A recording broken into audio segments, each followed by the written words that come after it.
If you want to improve the search experience in your SharePoint sites, you do have a couple of different options. And one of them first is making sure that you have a dedicated site for searching.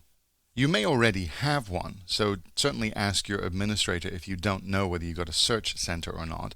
But if you know that you don't, well, you could create one.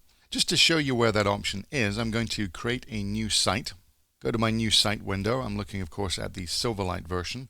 And I'm going to filter the available sites down by the type of search. Now, if all you have is SharePoint Foundation, well, you're not really going to see anything here because you're going to be limited to the search that only allows you to search within a particular site collection. If you have SharePoint Server, you'll have the ability to create what's called a basic search center. This is a site dedicated to search that has the capability of searching across all site collections, and the good benefit is you can connect all your regular sites to this one to see results from all site collections. If you have the SharePoint Enterprise Edition, you'll also have the ability to add what's called an Enterprise Search Center, which adds even more capabilities, particularly the ability to search through people.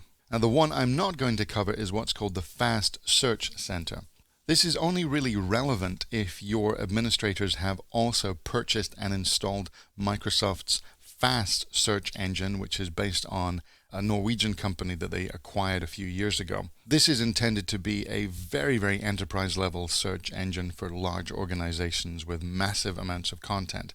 Now, if you have the Fast search engine, I would suggest that you've probably already got a Fast search center created, so talk to your administrator about that.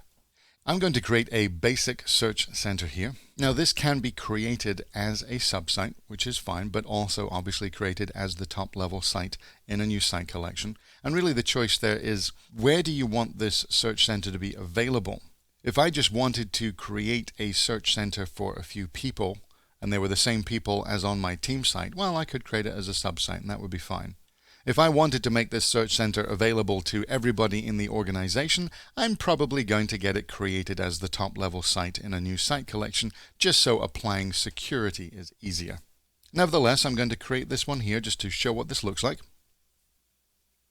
This is the home page of a basic search center. It's really not very impressive, but it's still obviously a SharePoint site. If I go to my Site Actions menu, I can still see it's made of lists and libraries. Well, really not a lot. We've got 2 lists here. The site is very, very simple. If I click back, I'm going to go in here and search 2 trees. And I can see immediately what I'm getting here is the results across multiple sites. Sites/central, sites/wiki, sites/operations. So this basic search center, and I will show ways of customizing this a little bit more, at least allows us to have that farm-wide search quite easily. The problem is it's a little bit standalone right now. It's just there by itself. You'd have to know it was here in order to be able to use it. And if I was intending to create a search center to be used by a lot of different sites, I would create one as the top level site in a new site collection. And in fact, that's what I have over here. I have a different site collection created at ldcsharepoint.com/site/search.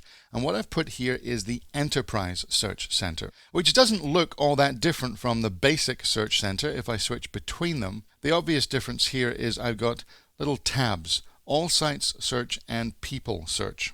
So in here I could search for, say, the word SharePoint across all sites, get about 58 results, switch to the People Search, and see the people who had that phrase in their profiles. So for example, I can see Jeannie's here because she has it listed in past projects and listed in Ask Me About. I have it in my About Me or Ask Me About it showing up in bold where this is finding these results relevant. As a side note, you can also find People Search if it's been configured correctly from your profile here. There's a little Find People box.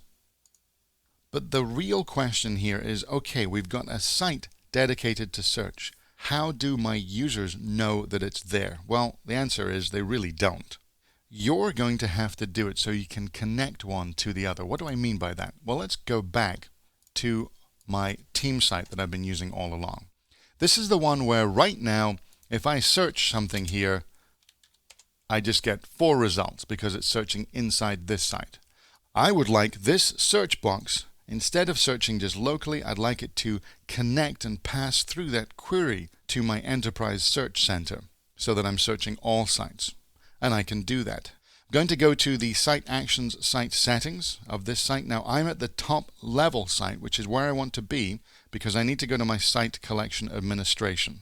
Because in there, for every site collection, you have search settings. And this is the way that you can connect a site collection to use a different search center. Now the way they phrase it is a little bit unusual here. They say, enable custom scopes or do not use custom scopes. We're actually going to see how to create a custom scope, but that's not what I'm interested in right now. The way that I connect to another search center is by checking this enable custom scopes. And it's kind of hinting to me, well, you have to give it the address of the other search center. So I'm going to do that. I'm going to just go to my other search center, grab the address of it, and paste it in. It's actually looking for the address of the site /pages. So I'm going to leave the /pages in there. I've got a couple of choices here saying, do you want to show the scopes drop down? I'm going to say yes because we'll see what the obvious difference will be shortly with that. And click OK. Go back to the home page of my team site and refresh the page. Now by refreshing the page, this is what I get by my scopes drop down, meaning change what it is I'm searching, change what it is that I'm looking at. The widest scope is always going to be all sites, search everything. But I can reduce my scope by saying, well, no, I just want to search this site, or I just want to search people. And we'll also see a little later how we can change it. So if I wanted to say, just search recently created documents, just search documents made by Bob, just search documents with a status of open, we can do that too. But I'm now going to search on 2 trees, hit enter, and I'm getting the 200 results back. It's sending my query through to that search center. And I can click back and just go back to my team site. Now there is nothing that's actually stopping you from creating multiple search centers. You can quite happily do that. Search centers can be created as subsites, so you can create as many as you find useful. And one of the benefits of them existing as their own sites is they can actually be customized. Whether I'm looking at the home page, which just looks like this, or the results page, these are created of web parts. These pages are editable. And as we go forward, we'll show a couple of places where we can start to inject a bit more information that we might find useful. And that's the real power of creating search centers. They're SharePoint sites. We know how to customize SharePoint sites. We can customize these search centers. We can use these search centers from all across our SharePoint farm.